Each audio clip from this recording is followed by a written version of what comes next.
যে আমাৰ মাজত আছে আৰ্জুৰা বেগম, লগত আছে তেখেতৰ পৰিয়াল। প্ৰথমতে আপোনাক নমস্কাৰ জনাইছোঁ মোৰ ফালৰ পৰা।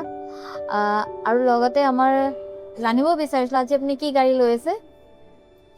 চুইফ্ট গাড়ী এখন। চুইফ্ট গাড়ীখন। নতুন গাড়ীখনৰ বহুত বহুত শুভেচ্ছাই জনাইছোঁ বিমলৰ ফালৰ পৰা, লগতে গোটেই পৰিয়ালটোৰ ফালৰ পৰা জনাইছোঁ। লগতে আমাৰ পৰিয়াললৈ স্বাগতম মই জনাইছোঁ। এতিয়া অকণমান জানিব বিচাৰিছিলোঁ আপোনালোকে ক'ৰ পৰা আহিছে? গাড়ীগাঁও। গাড়ীগাঁও ওচৰৰে হয় ন? ওচৰতে। অ'কে। এনেই চাই গাড়ীখন যে ডেলিভাৰী ল'লে, হয়। প্লেনিংটো কেনেকৈ গ'ল আপোনাৰ?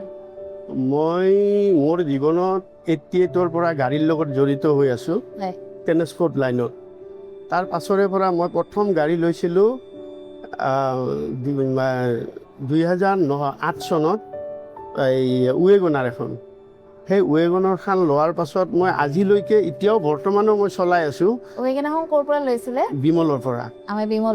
আপোনালোকৰ পৰা লৈ এতিয়ালৈ চলাই আছোঁ। এতিয়াও গাড়ীখন মই তাৰমানে এৰিব পৰা নাই।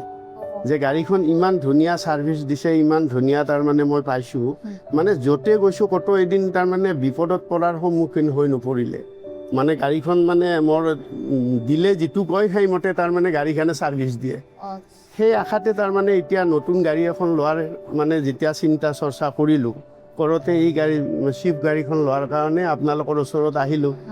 আৰু 2 নম্বৰ কথা হ'ল কি যে মই বিমলত এইটোৱে পচন্দ কৰোঁ, মোৰ গাড়ীগাঁওখন ওচৰতে।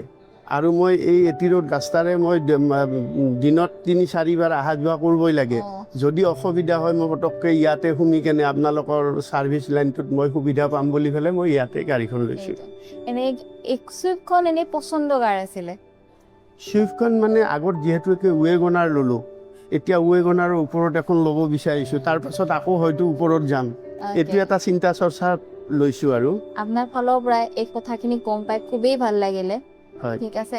এতিয়া যেনেকৈ ধৰি লওক আমাৰ ফালৰ পৰা ৰেছপন্সটো পাইছে, আপুনি ক'লে ন 2008ৰ পৰা আপুনি আমাৰ জড়িত হৈ পিনে বিমল ভাল পাইছে, ছাৰ্ভিচ ভাল পাইছে, গাড়ীখনৰ মেইনটেনেঞ্চটো ধুনীয়াকৈ কৰিব পাৰিছে, ছাৰ্ভিচ ভাল পাইছে। তো এতিয়া ৱেগনাৰখন যেনেকৈ পাইছিলে মই বিচাৰোঁ চুইফ্টখনৰো এনেকৈ ছাৰ্ভিচ পাব। হয়। কিবা থাকিলে গ্ৰুপ এটা খোলা হৈছে, গ্ৰুপটো ধুনীয়াকৈ আপুনি নিজেও মেছেজ কৰিব পাৰিব। তো এইখিনি টাইম দিয়াৰ কাৰণে অশেষ ধন্যবাদ। Thank you. Thank you. Thank U.